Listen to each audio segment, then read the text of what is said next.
Good morning, friends. I am P.L. Narada, Assistant Professor, Government College, Kanwas. And today we are going to study Night of the Scorpion by Nizim Zekil. Nissim ज़कील की लिखी गई यह कविता बहुत सारी प्रतियोगी परीक्षाओं में पूछी जाती है। नाइट ऑफ द स्कॉर्पियन, बिच्छू वाली रात या जब बिच्छू ने काट लिया।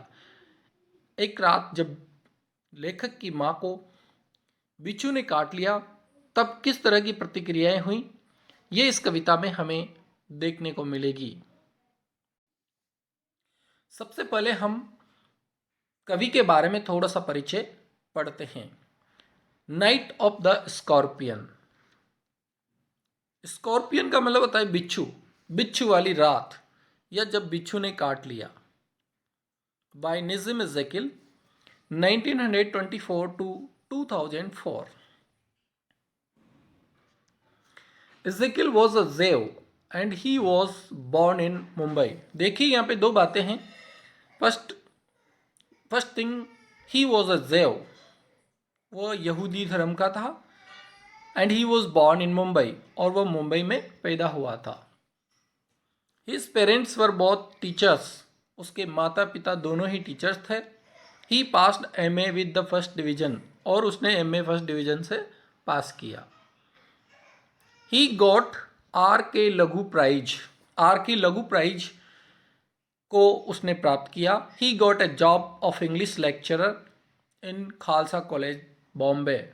मुंबई को पहले बॉम्बे कहा जाता था, और उसमें जो खालसा कॉलेज है वहाँ पर उसको जॉब मिल गई।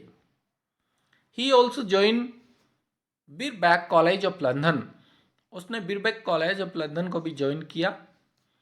ही published a time to change a volume of poems in 1952 in England. उसका जो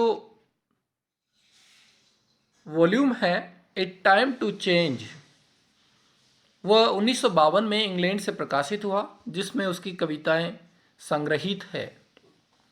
he became the editor of the illustrated weekly off India, India का जो न्यूज़पेपर है द इलस्ट्रेटेड वीकली, वह उसका एडिटर बन गया। ही मैरिड डेजी जैकब इन 1952। निज़िम ज़कील की शादी डेजी जैकब से हुई 1952 में। His 60 poems was published in 1953।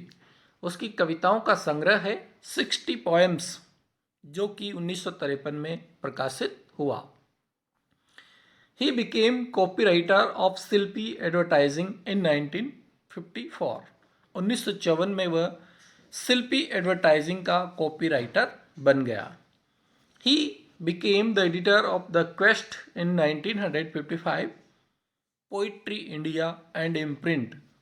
इसके बाद वह 1955 में द क्वेस्ट और पोइट्री इंडिया एंड इम्प्रिंट का भी एडिटर बन गया। एक बहुत ज़्यादा प्रतिभाशाली व्यक्ति निज़िम ज़कील है। ही was a visiting professor in USA, Australia and England. मैं आपको यहाँ पे बता दूँ, निज़िम ज़कील यूएसए, ऑस्ट्रेलिया और इंग्लैंड के विजिटिंग प्रोफेसर है।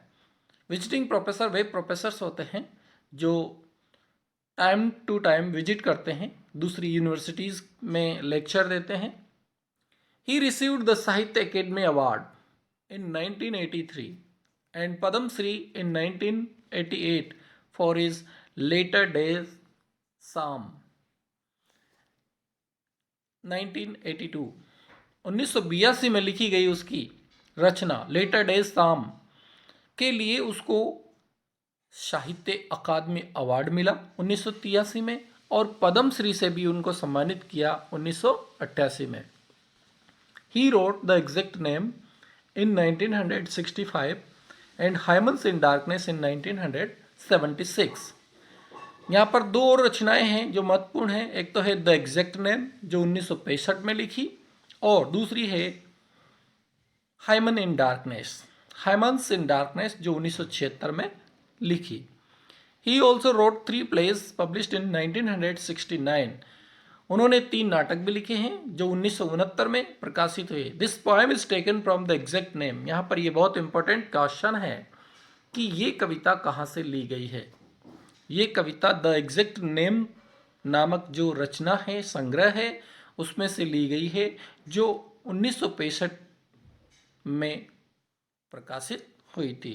अब मैं आपको पोएम लाइन टू लाइन बताता हूँ।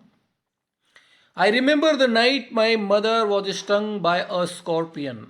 सिंपल सेंटेंस है, कोई गहरा राज नहीं छिपा हुआ है। आई रिमेंबर, मुझे अभी भी याद है।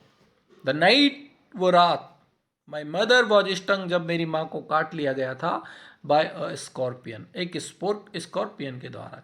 मुझे अभी भी याद है। पोइट कवि कह रहा है कि मुझे आज भी याद है वो रात जब मेरी माँ को एक बिच्छू ने काट लिया था। 10 hours of steady rain had driven him to crawl beneath a sack of rice. 10 hours of steady rain, 10 घंटे तक बारिश। स्टीडी जो शब्द है यहाँ पे, स्टीडी, आपने एक मुहावरा पढ़ा होगा, slow and steady wins the race. जो धीरे और निरंतर चलते रहते हैं वो रेस जीतते हैं। यहाँ पर ये वही स्टडी है। स्टडी का मतलब होता है अथक, यानी जो बिना थके निरंतर चलता रहता है। तो यहाँ पर 10 घंटे से बारिश हो रही थी और इस वजह से क्या हुआ, ड्राइवन हिम यहाँ पे बिच्छू के लिए आया है, टू क्रावल, रेंग कर, beneath a sack of rice. Sack का मतलब होता है बोरा, और राइस चावल, चावल के बोरे के नीचे वो चला गया। रेंग करके कहाँ चला गया, वो चावल के बोरे के नीचे चला गया। Parting with his poison, parting का मतलब होता है अलग होना, अलग होते हुए। किससे अलग होते हुए, विद हिज पॉइजन, उसके जहर से। उसने उसका जहर जो है उसकी माँ के शरीर में छोड़ दिया क्योंकि उसने काट लिया था। पार्टिंग विद हिज पॉइजन, उसके जहर से अलग होते हुए, प्लेस ऑफ डायबोलिक टेल, और ये जहर उसने कैसे अलग किया, flash of diabolic tail in the dark room. Flash of diabolic, diabolic tail मतलब राक्षस जैसी पूंछ, उसकी जो खतरनाक पूंछ थी उसके माध्यम से, टेल का मतलब होता है पूंछ, डंक। इन द डार्क रूम, उस अंधेरे रूम में, ही रिस्क द रेन अगेन, वह फिर से चला गया। द रेन अगेन, और जो बारिश थी वो फिर से तेज हो गई। जब ये घटना घटित हो गई उसके बाद क्या हुआ, the peasants came like swarms of flies and buzz the name of God 100 times to paralyse the evil one. इस स्टेंजा में देखिए, पहले उसकी माँ को बिच्छू ने काट लिया और वह चावल के बोरे के नीचे चला गया। उसके बाद क्या हुआ, जब वो चिल्लाई तो क्या हुआ, द पिजेंट्स केम, वहाँ पर आसपास जो पिजेंट्स थे, पिजेंट्स मतलब किसान, जो वहाँ किसान थे, केम, वो आए। अब कैसे आए, लाइक स्वाम ऑफ फ्लाइज, फ्लाइज का मतलब होता है मक्खियाँ, और स्वाम का मतलब होता है भीड़, झुंड, मक्खियों के झुंड की तरह आए। यहाँ पे कवि ने सिमिली का प्रयोग किया है, लाइक स्वाम, झुंड की तरह। किसका झुंड, ऑफ फ्लाइज, मक्खियों का झुंड, जैसे मक्खियां भिन भिनाती है ऐसे। And buzz the name of God, और उन्होंने गॉड का नाम बज किया। बज जो है यहाँ पे ओनोमोटोपिया अलंकार है। ओनोमोटोपिया अलंकार क्या होता है, कोई ऐसा शब्द जिसका साउंड और अर्थ एक ही हो, वहाँ पे ओनोमोटोपिया अलंकार होता है। जैसे यहाँ पे बज, मक्खियों की जो आवाज़ भिनभिनाट है उसको बज बोलते हैं। उसको लिखते भी बज हैं और बोलते भी बज हैं। द नेम ऑफ गॉड, उन्होंने गॉड का नाम कई बार भिनभिनाया, मतलब गुनगुनाया, 100 times, सैकड़ों बार। क्यों, to paralyse the evil one, वो जो बुराई हो गई थी, एविल, वो जो बुराई हो गई थी उसको पैरालाइज करने के लिए, उसको खत्म करने के लिए। With candles and with lanterns, candles मोमबत्तियां, एंड विद लैंटर्न्स और लालटेन, throwing giant scorpion shadow on the mud-backed walls, they searched for him। अब उसके बाद क्या हुआ, with candles, मोमबत्तियां एंड विद लैंटर्न्स और लालटेन थ्रोइंग जाइंट स्कॉर्पियन शेडो, उस जाइंट यानी दैत्य स्कॉर्पियन बिच्छू की जो शेडो थी, परछाई, उसके ऊपर वे डाल रहे थे कि कहीं वो दिख जाए। On the mud baked walls, mud मतलब कीचड़ और बेक्ड मतलब सनी हुई, वॉल्स दीवारों पे, कीचड़ से सनी हुई दीवारों पे। यहाँ कीचड़ से सनी हुई दीवारों से मतलब है ऐसी दीवारें जिन पे प्लास्टर नहीं हो रहा था, बल्कि उन पे कीचड़ यानी मिट्टी का लेप हो रहा था। उस लेप से युक्त दीवारों पे दे सर्च फॉर हिम, उन्होंने उस बिच्छू की तलाश की। दे सर्च्ड फॉर हिम, उन्होंने उस बिच्छू की तलाश की।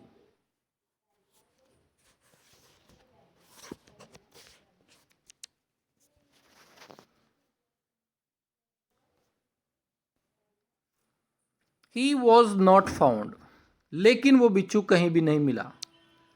ही was not found. They clicked their tongues, उन्होंने उनकी जो जुबान थी, टंग मतलब जुबान, जीभ, उसको क्लिक किया। जब किसी से पूछा जाता है मिला क्या, तो फिर उसने मना करने का जो जेस्चर होता है, हाव भाव होता है, वो अपनी जुबान से करते हैं, इस तरह की ध्वनि निकालते हैं। तो उसको यहाँ पे कवि ने इस तरह से बताया है, दे क्लिक दे टंग, उन्होंने अपनी जुबान के द्वारा मना किया। With every moment the with every moment that the scorpion made his poison moved in mother's blood, they said, उन्होंने कहा। अब देखो, जैसे ही बिच्छू ने काटा तो वहां पे बहुत सारे लोग आ गए। वे लोग तरह तरह की बातें कर रहे हैं, और उन तरह तरह की बातों में पहली बात जो उन्होंने कही वो क्या थी? With every moment that the scorpion mad, जितना बिच्छू घूमेगा, जितनी मूवमेंट बिच्छू करेगा, हिज पॉइजन मूड, उसका जहर भी उतना ही घूमेगा, इन मदर्स ब्लड, उसकी माँ के ब्लड में। यानी बिच्छू को तुरंत मार देना चाहिए। अगर वो इधर उधर घूमा फिरा तो उसकी माँ के खून में जहर भी वैसे ही घूमता रहेगा और वो ज़्यादा दुख पाएगी। ये एक बात हुई। मे ही स्टिल दे सेड, अब उन्होंने कहा दूसरी बात, मे ही सिट स्टिल, शायद वो चुपचाप बैठ गया। दे सेड, उन्होंने कहा।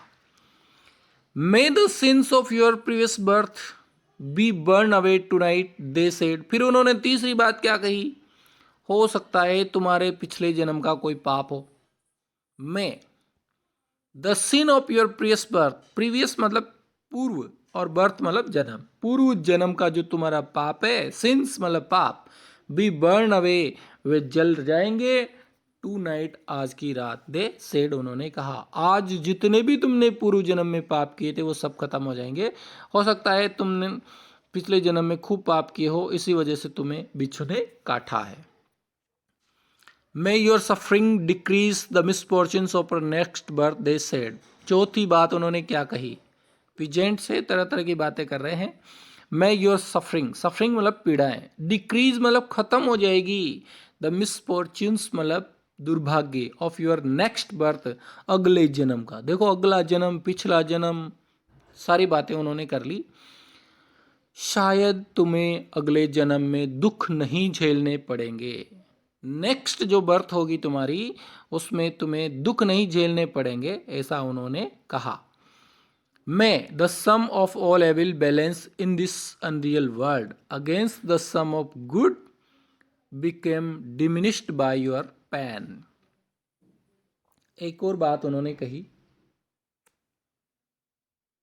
क्या कही?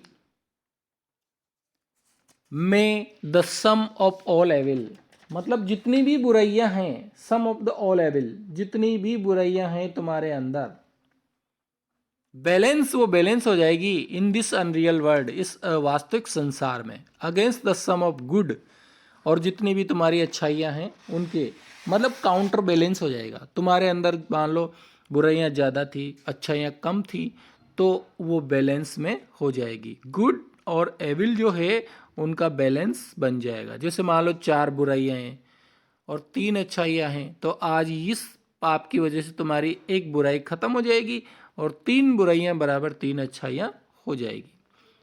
बिकम डिमिनिश्ड, और वो डिमिनिश हो जाएगा।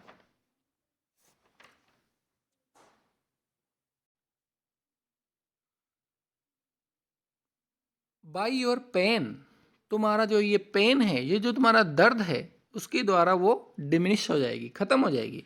मे the poison purifier your place of desire. Place of desire, तुम्हारी ये जो प्लेस ऑफ डिजायर है ये भी खत्म हो जाएगी। प्लेस ऑफ डिजायर का मतलब है शारीरिक इच्छाएं। मे द पॉइजन प्योरीफाई, तुम्हारा ये जो तुम्हारे अंदर जो बिच्छू का जहर ये प्योरीफाई करेगा योर प्लेस ऑफ डिजायर, यानी तुम्हारा शरीर जो भटकता है, इधर उधर इच्छाएं करता है, शायद ये तुम्हारी इच्छाएं खत्म हो जाएगी। And your spirit of ambition, और तुम्हारी जो महत्वाकांक्षा है, स्पिरिट मतलब आत्मा, तुम्हारी आत्मा में जो एम्बिशन है, महत्वाकांक्षा है, दिस सेड, वो भी खत्म हो जाएगी। इस तरह से उन्होंने कई तरह की बातें करी। And they sat around on the floor with my mother in the center. They sat, वे बैठ गए अराउंड, चारों ओर, ऑन द फ्लोर, पर्स पे, with my mother in the centre, और उन्होंने मेरी माँ को बीच में घेर लिया। चारों तरफ के पिजेंट्स बैठ गए और मेरी माँ सेंटर में थी। The peace of understanding on each face, प्रत्येक व्यक्ति के चेहरे पे एक भावना थी, और वो कौन सी भावना थी? अंडरस्टैंडिंग की, समझदारी की। वो जो पिजेंट्स थे उनके सबके चेहरे पे एक समझदारी की भावना थी। मोर कैंडल्स मोर लैंटर्न मोर नेबर्स, फिर और ज़्यादा कैंडल्स जलाई, और ज़्यादा लैंटर्न्स जलाए, लालटेन जलाए, और ज़्यादा पड़ोसी आए। मोर इंसेक्ट, और उन कैंडल्स की वजह से, उन लालटेन्स की वजह से बहुत ज़्यादा कीड़े भी आए। इंसेक्ट मतलब कीड़े।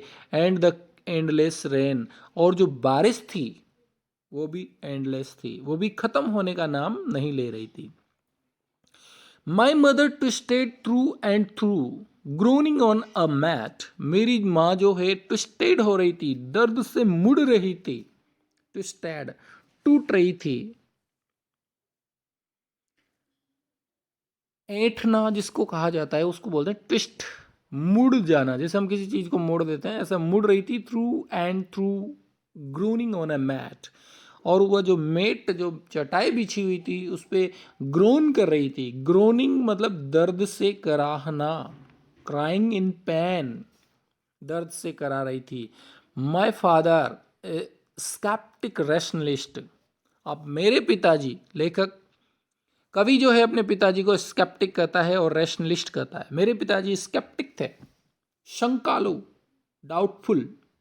रैशनलिस्ट, तर्कवादी, प्रत्येक तर्क को स्वीकार करने वाले। Trying every curse and blessing, वे प्रत्येक कर्स और ब्लेसिंग को आजमा रहे थे। उस जहर को कंट्रोल करने के लिए वे प्रत्येक जो बुरी चीज है या अच्छी चीज है उसको वे ट्राई कर रहे थे। कर्स मतलब श्राप और ब्लेसिंग मतलब आशीर्वाद। क्योंकि उससे पहले 2 तरह की बातें हो रही थी। कोई कह रहा था इसके पिछले जन्म के पाप हैं, आज खत्म हो जाएंगे। कोई कह रहा था आगे हो सकता है आगे के जन्म के लिए ये अच्छा रास्ता हो।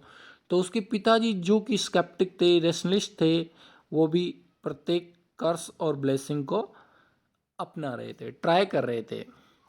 Powder, mixture, herb and hybrid.